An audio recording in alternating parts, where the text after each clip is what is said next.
Hi, and welcome to a video that we're going to be doing on the new hair shader in V-Ray Next. In this particular video, we're going to be looking at a scene that was done by Ian Spriggs for a portrait that he did of his friend Tony, and we really want to thank Ian for giving us that scene. We're also going to be rendering it with V-Ray GPU in IPR mode, which allows us for a live update. This is a really good way to show you how the look dev can happen. So right now what we've done is we've got all the hair in there at its default value, and we're going to be looking at what happens when we change some of those values. So we've taken the lower portion of the beard, the shader on the lower portion of the beard, and we're changing the melanin color.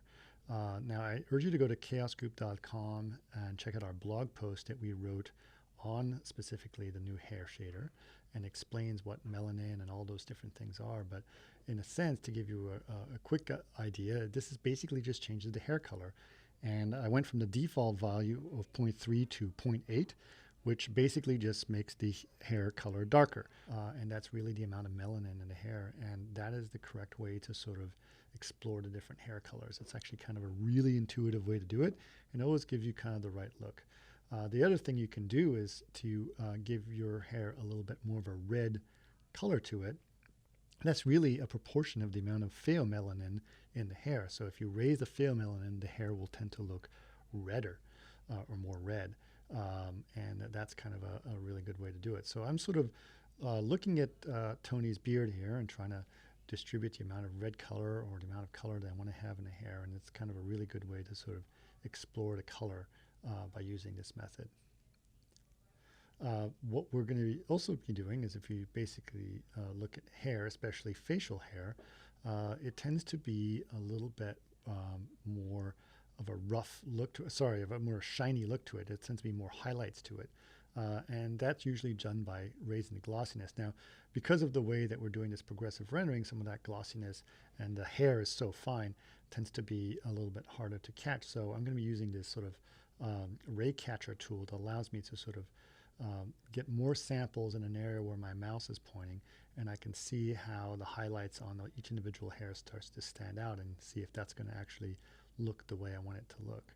And I can continue to do that. Now, the other thing that happens is this softness value. Softness value tends to control the amount of highlights that wrap around the hair versus just up and down. Now, if it goes around the hair, it'll give the hair more of a soft look, and if it tends to be more along the length of the hair, it'll be a little bit rougher look. Now, facial hair, as we know, tends to be a little bit more wiry looking, so lowering that softness will help that look as well.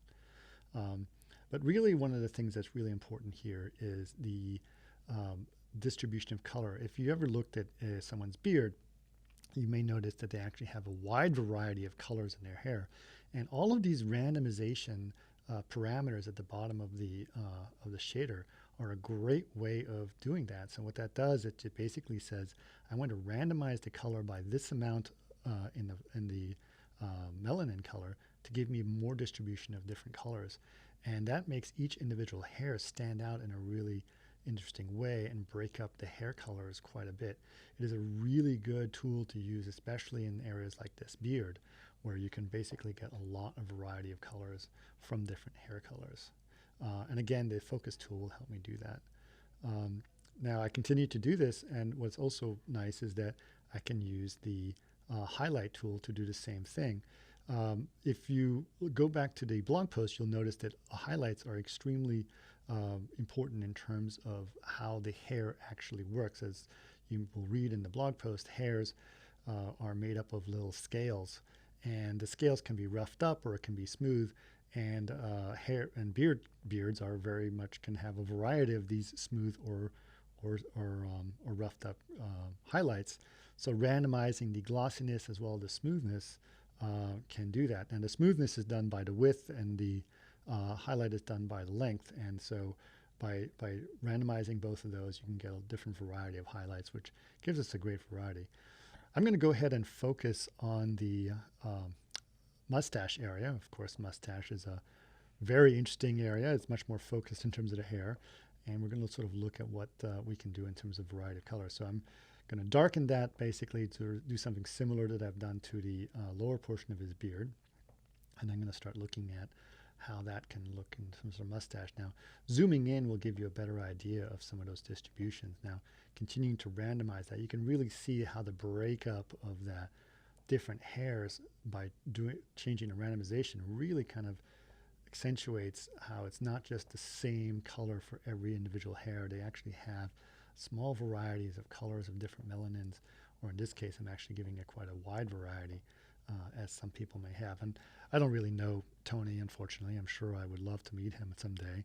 But I'm imagining that Tony probably has a big variety of color in his beard hair. So I'm looking at what that could possibly look like. And again, using this focus tool to sort of look at how that mustache beard could look like, and changing some of those randomization tools.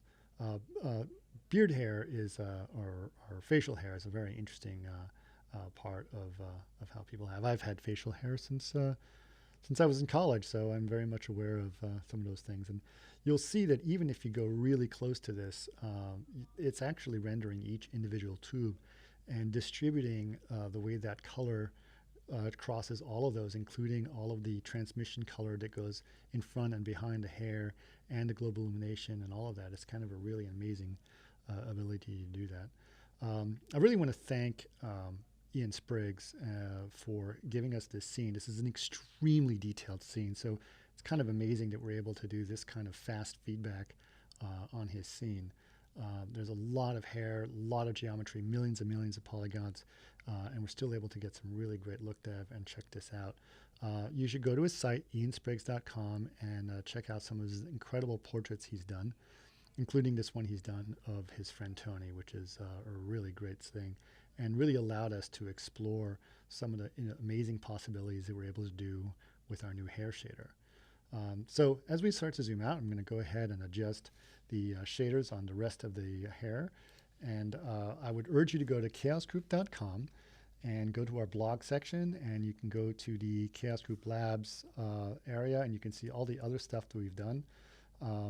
This is going to be, this is part of the V-Ray Next beta, which is available now.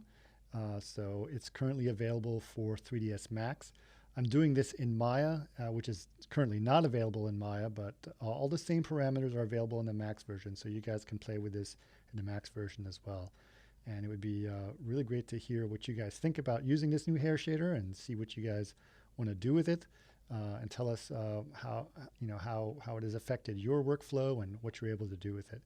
So again, thanks a lot for watching this, and hopefully you guys will enjoy look deving hair and making it as easy as possible with this new feature.